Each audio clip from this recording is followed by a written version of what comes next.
জন্মভূমির জন্য কত মায়া, অন্তরে কত মায়া। আমি সারা বাংলাদেশে বয়ান করতে যাই, ওই বাংলাদেশের শেষ প্রান্ত বর্ডার কক্সবাজার টেকনাফ। বয়ান করে যখন দোয়াটা করে বসি, দেখি কাতারে কাতারে বিডিআর আইসা সালাম দেয়, আর হাতটা ধরে চোখের পানি ছেড়ে কয়, হুজুর গো, আপনি আমাদের দেশের, আমিও আপনার দেশের। হুজুর আপনার বয়ান শুনে কলিজা ঠান্ডা হয়ে গেছে। দোয়া করবেন, আমরা চাকরি করি, আল্লাহ যেন হেফাজত করেন।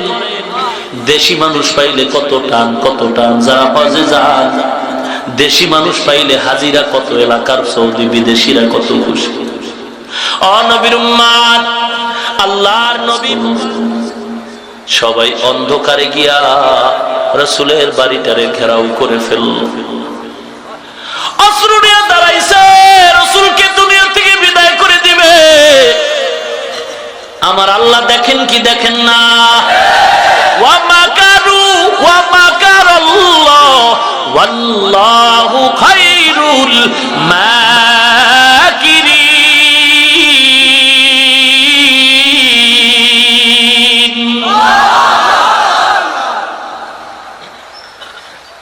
আল্লাহ জানায় দিছে, নবী গো, রেডি হয়ে যাও, বেঈমানদের পরামর্শ চলতেছে, তোমাকে মারবে। তুমি রেডি হয়ে যাও, আলীরে ঘরের মধ্যে ডাইকা হাজির করে দাও। হযরত আলীকে ডাকলেন আমার নবী। মাঝখানে অনেক কথা আছে, সংক্ষেপে আগায়া যাই। হযরত আলীকে ডাকলেন, বাড়ির চতুর্পার্শ্বে বেঈমানরা ঘেরাও করে ফেললো। আমার নবী আলীকে বলে, আলী, আল্লাহর অর্ডার হয়ে গেছে, আমার কাছে মানুষের আমানত সব তোমার হাতে নিয়ে নাও, সব হাতে নাও। আগামী কাল বা 2-1 দিনের মধ্যে আমানত গুলো যথাযথ পাওনাদারের হাতে পৌঁছায় দিও। আলী চিন্তা করলেন, নবীর আমানত এগুলো আগামীকাল বা 2 দিনের মধ্যে মানুষের হাতে দেওয়ার জন্য বলছেন। অতএব আমার কোনো টেনশন নাই, নো চিন্তা, ডুফুরতি নাকতেই না ঘুমাই, আমি আজ মরব না। ওরা যতই চেষ্টা করে আমাকে মারতে পারবে না, কারণ নবী কইছে আগামী কাল আমার আমানত দেওয়া লাগবে, তবে আইজ মরব না, মরলে কাইল। কে বাঁচানের মালিক? কে সম্মানের মালিক? রাসূল এবার প্রস্তুত হয়ে গেছে। একটু আগেই তো ইশারা দিছিল, কয়েক বছর আগে, আবু বকর, কোন একদিন তুমি আমার হিজরতের সাথী হইবা। কিছু কিছু সাহাবায়ে কেরামদেরকে আল্লাহর নবী আগে পাঠায় মদিনায় যাও, কোন একদিন আমারও যাওয়া লাগবে, আস্তে আস্তে চলে যাও। এই মক্কার কাফের আমাদের উপর অত্যাচার করে, কত আর সহ্য করা যায়? আমার মা নাই, আমার বাবা নাই, আমি এতিম, আমার কেউ নাই, কেউ নাই। ফাসায়াকফিকাহুমুল্লাহ, আমার আল্লাহ আমার জন্য যথেষ্ট। আমার নবী এখন একা, গভীর রাত, অন্ধকার। এবার বেঈমানরা চতুর্পার্শ্বে বাড়িতে ঘেরাও করে ফেলেছে। আমার নবী এবার একা একা হয়ে গেল।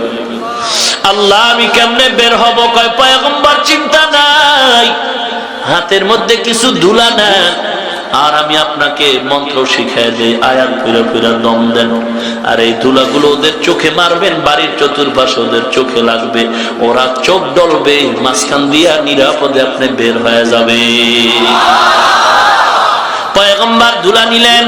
আল্লাহ বলেন, পয়গম্বর ধুলাগুলো মোবারক হাতে নিয়ে আপনি আয়াতগুলো পড়ে নিয়ে আসিন। ওয়াল কুরআনিল হাকীম ইন্নাকা লামিনাল মুরসালিন আলা সিরাতিন মুস্তাকিম তানজিলাল আজিজির রহিম লিতুনজিরা কওমান মা উনজিরা আবাউহুম ফাহুম গাফিলুন লাকাদ হাক্কাল কাওলু আলা আকসারিহিম ফাহুম লা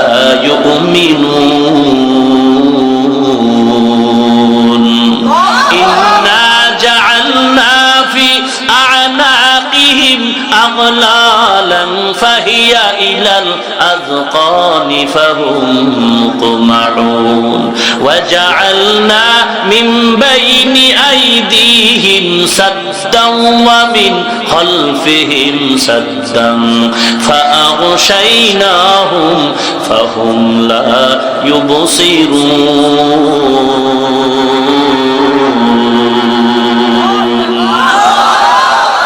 کلامে জিন্দা কুরআনে হাকিম হিকমতে ও লা ইয়াজাল সুতু কাদিম হৃদয় বিদারক কথা নবীর মক্কার ভূমি ছাড়া ও নবীর উম্মত আল্লাহর নবী মুবারক জবান দিয়া মুবারক দুলা হাতে নিয়ে যখন দম করলেন পয়গম্বর দুলাগুলো চতুর্দিকে ছিটায় দিলেন ওরা চোখের মধ্যে চোখ ডলে আল্লাহর নবী নিরাপদে বের হয়ে গেছেন ওরা টের পায় না আমার নবী বার দ্রুত কদম দিতেছেন আগাইতেছে মায়ার নবী একা একা অন্ধকার কিন্তু না রাস্তায় কোনো আলোর দরকার নাই কারণ আমার নবীর চেহারার মধ্যে এত আলো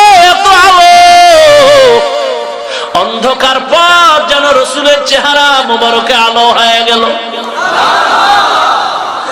আমার নবী বিদায়ের বার্তা জানায় কাবা ও কাবা এই জীবনে কত কষ্ট করেছে এই জমিনে মা হারাইলাম বাবা হারাইলাম রে কাবা পারলাম না থাকতে আমার মালিকের অর্ডার হয়ে গেছে বেঈমানের অত্যাচার আমি হক প্রতিষ্ঠার জন্য আমি হিজরত করি রে কাবা আমার নবী পেছনে ফিরে ফিরে চায় আর সামনে যায় জন্মভূমির জন্য যে মায়া কি মায়া রাসূলের চোখ মোবারক দিয়া পানি পড়া শুরু হয় আর বলে কাবা আজ বড় কান্না নিয়ে যাই একদিন আমি হাসি দিয়া বিজয়ের পতাকা উড়াই ঘরে আসবো রে কাবা আমার নবী আবু বকরের ঘরের কিনারায় গিয়ে ডাক দিলেন আবু বকর একটা ডাক দেওয়া মাত্র আবু বকর বের হয়ে গেল আমার নবীকে সালাম দিলেন লাব্বাইকা ইয়া রাসূলুল্লাহ আমি আবু বকর হাজির নবী বললেন আপনি কি ঘুমান না আবু বকর বলেন পয়গম্বর বহু আগে আপনি একদিন আমাকে ইশারাতান বলেছিলেন একদিন হিজরতের সাথী হব আল্লাহর কসম আপনার মহব্বতের কারণে আজ পর্যন্ত আমি দরজার কিনারে দাঁড়ায় থাকি একটা রাত্র আমি বালিশের সাথে পিঠ লাগায় ঘুমাই দাঁড়িয়ে ও পয়গম্বর আমি আবু বকর একা না আমার মেয়েটাও ঘুমায় না নবী আমার শুধু মেয়েটাও না আপনার সফরের জন্য একটা সাওয়ারি আমি উঠ রাখছি এটাও ঘুমায় না সারা রাত অপেক্ষা করতেছি কখন আমার নবী এসে ডাক দিবে আবু বকর আর আমি যদি ঘুমায় থাকি নবী বড় কষ্ট পাবে আমি আবু বকর ঘুমাই না আমার মেয়েটাও ঘুমায় না নবী গো উঠো ঘুমায় না তাকায় থাকে পথের দিকে নবী কখন আসবে নবীর উম্মত কেমন মায়ার নবীর উম্মত হইলাম নবীর জন্য উট কাঁদে নবীর জন্য মাছ কাঁদে কেমন নবীর উম্মত ওই নবীর মায়া অন্তরে কেন ঢুকাইতে পারলা না রে বাবা যদি নবীর জন্য মায়া হইতো কাফনের কাপড় নিয়ে নাইমা যাইতা রাসূলের দুশমনকে জবাই করার জন্য দুনিয়ার অপরাধীদের ফাঁসির দাবি নিয়ে রাত দিন নারী পুরুষ ছোট থেকে বড় না খাইয়া ঘুমাইরা রাজধানীর রাস্তায় রাস্তায় স্লোগান দিতে যদি পারে ওরে মুসলমান এই দেশটা তো মুসলমানের দেশ কিসের ভয় নবীর দুশমনকে জবাই করার জন্য ফাঁসির দাবি নিয়া মুসলমান কেন তোমরা রাস্তায় নামতে পারলা না কপাল কিন্তু খারাপ একদিন কিন্তু তোমার জবাব দিতে হবে আমার নবীরে গালি দেয় তুমি ঘুমাও যদি আজকে নবীর মহব্বতের রাস্তায় নেমে যাইতাও ওই দুশমনের বিচার এতদিন এই জমিনেই হয়ে যাইতো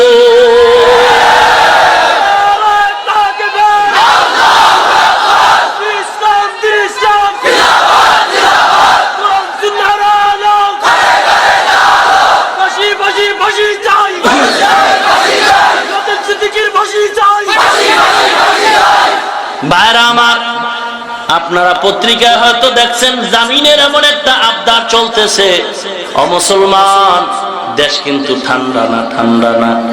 আমারে গালি দাও সহ্য করব, আমার আব্বারে কিছু বলো ধৈর্য ধারণ করব। এ বান্দা, মরণ তো একবার হবে, একবার হবে। সন্তান মাকে সকাল 10টায় বলে, মা আমি একটু ফরিদগঞ্জ বা চাঁদপুর যাই, 2 ঘন্টা পরে আসবো। 1 ঘন্টার সময় মোবাইল উঠছে, মা কানের মধ্যে লাগায় শুনে কান্নার আওয়াজ। ডাক দিয়া বলে, কে কাঁদতেছো, কি ব্যাপার? বলে, তোমার সন্তান সবে মাত্র সাদা কাপড়ের বাসিন্দা হয়ে গেছে। এলাকার মা বোনেরা, ও বৃদ্ধ বাবাজিরা, ও কলিজার টুকরা আমার যুবক ভাই, ঘুমানোর সময় নাই, ঘুমানোর সময় নাই। যদি ঘুমায় থাকো আরো কিন্তু বিপদ আসতেছে। অতএব এখন থেকে রেডি হও, রেডি হও, কাফনের কাপড় কিনে রেডি হও। আর মা বাবার সালাম দিয়া দাও, ও মা আমারে যদি দেখো আমি ঘুমের বিছানা নাই, আমারে খুঁজবা না, খুঁজবা না। কারণ আমার নবীর দুশমন একটু ঢুকছে, আবার বের হইতে চায়। আমরা মুসলমান এই জমিনে থাকবো আর নাস্তিক আরাম করবে, হতে পারে না গো মা। আমি কাফন কিনে রেডি হয়ে গেছি, যতক্ষণ পর্যন্ত নবীর দুশমন বেঈমানের বাচ্চাটারে জবাই করে কুকুরের নাস্তা বানাতে পারবো না, ততক্ষণ পর্যন্ত গো মা আমি নবীর আশায় তোমার দরজায় আসবো না, আসবো না, আসবো না।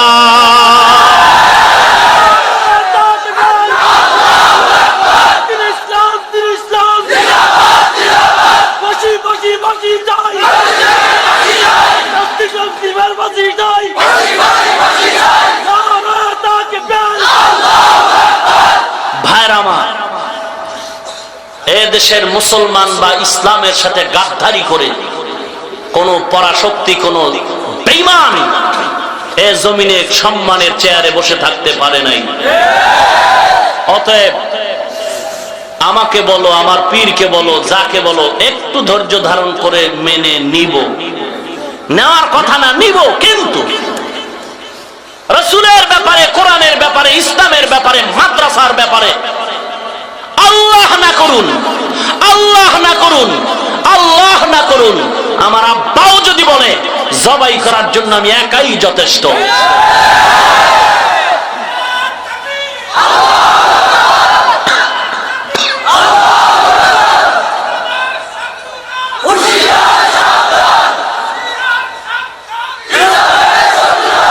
ভাইরা আমার, আবু বকর পয়গম্বরের দরবারে হাজির। বেঈমানরা পয়গম্বরের উপরে আক্রমণ করার জন্য পাগল। আবু বকরকে নিয়ে পয়গম্বর মদিনার দিকে রওনা হয়ে গেছেন। পয়গম্বর অন্ধকারে হাঁটতেছেন, আবু বকর ছাড়া কেউ নাই। এখন তো মক্কায় কি সুন্দর রাস্তা, পাথর মাইরা আমি হাইটা হাইটা হাইটা হাইটা রাস্তার ভিতর দিয়ে মক্কায় আসলাম। কি সুন্দর পাহাড়ের ভিতরে রাস্তা, ফ্যান লাগানো, কোনো গরম নাই। যদিও রোদ্রের তাপমাত্রা বেশি, কিন্তু রাস্তা কত সুন্দর। ওই সময় রাস্তা নাই, পাথরের জমিন, চতুর্পাশে পাহাড় আর জঙ্গল। আমার মায়ার নবী আস্তে আস্তে করে হাঁটতেছেন। আবু বকর একবার ডানে যায়, বামে যায়, সামনে যায়, পেছনে যায়। পয়গম্বর বলেন, আবু বকর আপনি এমনটা কেন করেন? বলেন, শত্রুর ভয়। আমি যখন সামনে যাই আমি ভয় পাই, পেছন দিক দিয়ে না জানি শত্রু আঘাত করে। আমি আবু বকর থাকবো আর আপনারা আঘাত করবে, এটা হতেই পারে না রে পয়গম্বর। যদি শত্রু কোনো আঘাত করতে চায়, প্রথম গুলি আমি আবু বকর নিব, তারপরে আপনার, এর আগে হবে না রে পয়গম্বর। আবু বকর আমার নবী কিনা কদম দিয়ে আস্তে আস্তে করে হেঁটে হেঁটে একটা গুহার কিনারায় দাঁড়াইছেন। রাত শেষ হয়ে গেল, আমার নবী একটু বিশ্রামের জন্য দিনের বেলা গুহার মুখ দিয়ে ঢুকতে চান। আবু বকর একটু দেখেন ভেতরে কি অবস্থা। আবু বকর ঢুকলেন, পরিষ্কার করলেন। আমার নবী গুহার মধ্যে প্রবেশ করলেন। গুহার মধ্যে প্রবেশ করার পরে আমার নবী ক্লান্ত, মায়ার নবী হেঁটে হেঁটে কত কষ্ট রাত্রিবেলা। কাফেররা ঘুরতেছে, কই মুহাম্মদ তো নাই। আবু বকর যখন ভেতরে আমার পয়গম্বরকে নিয়ে ঢুকছেন, আল্লাহর কুদরতি হেফাজতের মাধ্যমে গুহার মুখের মধ্যে মাকড়সার জাল, কবুতরের ডিম তা দেয়। আবু বকরের পা মোবারকটা এভাবে সোজা করে দিলেন। মায়ার নবীর মাথা মোবারকটা আবু বকরের উরু মোবারকের উপরে রেখে একটু ঘুম পড়ে গেলেন। আমার নবী তন্দ্রাচ্ছন্ন। আবু বকর তাকায় দেখলেন চতুর্দিকে ছোট ছোট ছিদ্র দেখা যায়, না জানি কোন শত্রুর আঘাত হয়ে যায়। আবু বকর কাপড় ছিল, গায়ের চাদর ছিঁড়ে ছিঁড়ে ছিদ্র বন্ধ করে, কাপড় ছিঁড়ে ছিঁড়ে ছিদ্রগুলো বন্ধ করতেছে। কাপড় শেষ, তবে একটা ছিদ্র এখনো বন্ধ করা হয় নাই, ছিদ্র এখনো শেষ হয় নাই, কাপড় নাই। আবু বকরের অপর পায়ের গোড়ালিটা দিয়া ছিদ্রটা বন্ধ করে রাখলেন, চেপে ধরলেন।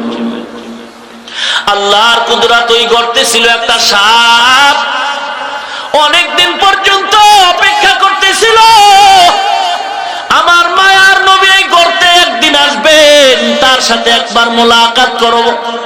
সাপ আমার নবীর সাথে মোলাকাত করার অপেক্ষা, কিন্তু না না, আবু বকরের পা মোবারক দিয়া আটকান। সাপ এবার দেখা করতে চায়, আবু বকরের পায়ে আঘাত করে, আমার একটু সুযোগ দাও, মায়ার নবীর যদি দেখতে না পারি আমার কলিজা ঠান্ডা হবে না। আবু বকর পা সরায় না। সাপ এবার সিদ্ধান্ত নিল, যদি পায়ে দাগ বসায় দিতে হয়, বেয়াদবি হলো, আমি মায়ার নবীরে না দেখা ছাড়ব না। সাপ সিদ্ধান্ত নিয়ে দেরি না করে পয়গম্বরের ঘুমন্ত অবস্থায় আবু বকরের পায়ের গোড়ালির মধ্যে যখন দাঁত বসায় দেয়, আবু বকর এখনো পা সরায় না, নড়াচড়া করে, নবীর কষ্ট হবে ঘুমের। আবু বকর পা না সরায় বিষের যন্ত্রণা সহ্য করতে পারে না রে আবু বকর, দাঁত গাবড়ায় বসে আছেন। আবার মায়ার নবী আবু বকরের রুর উপরে মাথা মুবারক রেখে ঘুমায়।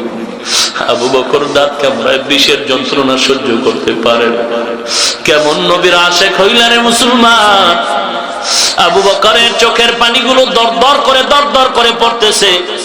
আবু বকরের অজান্তে একটা চোখের ফোঁটার পানি পয়গম্বরের চেহারা মুবারকে পড়ল।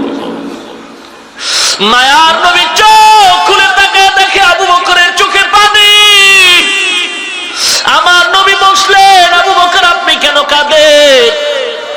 আবু বকর বলেন, পয়গম্বর এই ছিদ্রগুলো কাপড় দিয়া বন্ধ করলাম, একটা ছিদ্র দিয়া পা দিয়ে আটকায় রাখলাম, পারি নাই, সাপ আঘাত করেছে। আমার নবী দেরি না করে বলে, পাটা আমার সামনে আগায় দেন। আমার মায়ার নবী লালা মোবারক দিয়া যখন কাটা গায়ে লাগাই দিল, সাথে সাথে বিষটা পানি হয়ে গেল। আমার নবী বলেন, আবু বকর পাটা সরায় দেন, সাপ আসো। সাপ এইবার মানুষের মতো জবান খুলে গেল, কথা। সাপ ডাক দিয়ে বলে, পয়গম্বর বেয়াদবি ক্ষমা করবেন, আমি বুঝতে পারি নাই, আপনি আমার মহব্বতের, আমি বহুদিন ধরে এই করতে অপেক্ষা করি আপনার দর্শনের জন্য। আবু বকর আমাকে দেয় না, আমি পাগল, দেখার জন্য বড় পাগল পয়গম্বর।